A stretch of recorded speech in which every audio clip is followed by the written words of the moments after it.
नमस्कार मंडळी, मी स्वाती आणि तुम्हाला थंबनेलवरून तर कळालं असेल की आजचा टॉपिक कोणता असणार आहे। तर म्हटलं चला आज मी हेअर कट करणार होते, तर म्हटलं चला तुमच्यासोबत तो व्हिडिओ शेअर करावा आणि त्यासोबत माझा एक्सपिरियन्स कसा होता, त्याची काय प्रोसेस होती, मला किती चार्जेस लागले ते सगळं मी तुम्हाला डिटेलमध्ये सांगणार आहे। तर चला मग व्हिडिओ स्टार्ट करूयात।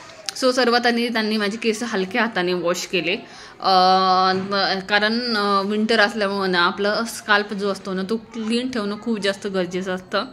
शॅम्पू नंतर डायरेक्ट कंडिशनर केलं आणि शॅम्पू कंडिशनर झाल्यानंतर त्यांनी हेअर टॉवेल ड्राय करून केलं, कारण ते केस ड्राय पण करावं लागतात। इमिडिएटली ते झालं, हेअर वॉश झाल्यानंतर केस ड्राय झाल्यानंतर त्यांनी जी कटिंग चेअर राहते त्याच्यावर बसवलं।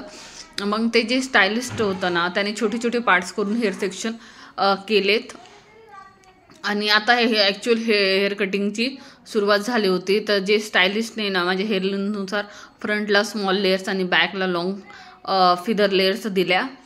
आता जो मी कट केलेला आहे तो जो जनरली ज्यांचे केस माझ्यासारखे थिन राहतात, पातळ राहतात, त्यांच्यावर तो केस जो हेअर कट आहे ना तो खूप सुंदर दिसतो आणि त्याने तुमच्या चेहरा तो फेस तो खूपच छान दिसतो। पण त्यासोबत तुमचा जो केस आहे त्यांना दाटपणा आहे तो दाट दाखवतो तो हेअर कट।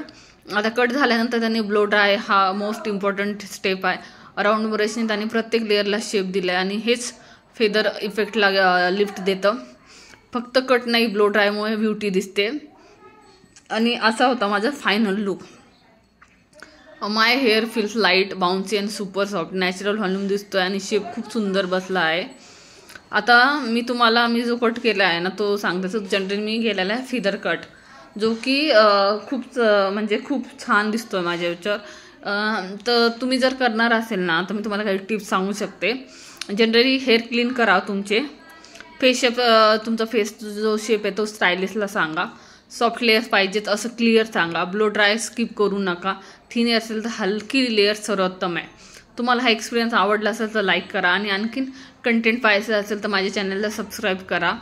भेटूयात पुन्हा नेक्स्ट व्हिडिओमध्ये, तोपर्यंत काळजी घ्या, बाय।